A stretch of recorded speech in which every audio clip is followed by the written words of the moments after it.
last week Saturday at 3 o'clock a.m. I was sitting at home. My parents went on some kind of vacation and left me here to watch my little sister. I just got done watching creepypastas and was now just sitting on the computer checking my Facebook. My eyes were starting to get really heavy from lack of sleep. The past couple of days, for some reason, I've been staying up late at night listening to these stories, which wasn't like me. I was normally the kid to always go to bed pretty early and wake up early. But I was so hooked on the stories I couldn't help but watch them. I was deciding whether I should get off the computer and go to bed or stay on for just a little longer, when all of a sudden I had the feeling I was being watched. I had all the lights off, so the room was pretty dark.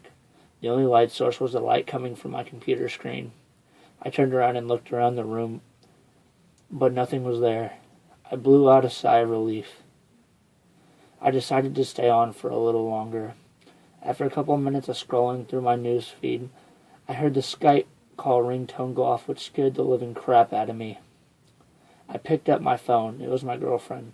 The hell was she still doing up? I answered. "Hey, boo." "Hey, babe, what's going on?" "Not much, couldn't sleep." I was about to say something when I heard the baby monitor to the right of me go off, which caused me to jump and my heart to skip a beat. It was my baby sister, crying at first, but static started coming through. At first I was confused, but I convinced myself that these kind of things happen, and it was probably just a crappy connection or something. After all, it was storming outside. I told my girlfriend, Kayla, to hold on and that I'd be right back. I got out of my chair and walked over to the door, turning the knob and opening the door. I walked down the hallway to my sister's room and opened up the door. My jaw dropped and my body went into some sort of shock when I walked into my baby sister's room, only to see that she wasn't there. I snapped out of the shock when I heard the mobile above her crib all of a sudden start playing. I ran over to it and turned it off. I looked up, and that's when I noticed that the window was open.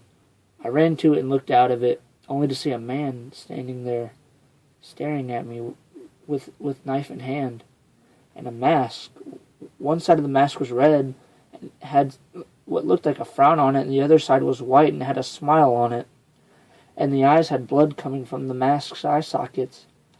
I quickly shut the window, and that's when I heard crying coming from the closet. I opened the closet door only to see my baby sister was nailed to the wall. She was naked and had cuts all over her body. I started to cry. I ran to my room as fast as I could, ended the Skype call, and started to dial 911. That's when I had this strange feeling to look up. I dropped my phone when I saw the words that were written on the screen. "Don't look behind you." I turned around as fast as possible and was face to face with it. It was inches away from me.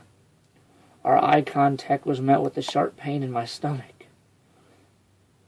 The parents of the two kids returned home the next day and were devastated by the sight. Their son and daughter were both nailed to the wall right next to each other, organs hanging out of their bodies and masks stitched onto their faces. They found a note stapled to the son's chest that read, "Welcome home, Mommy and Daddy. Remember what you did to me? Everything will be okay. Now soon. We can be together. All you have to do is turn around."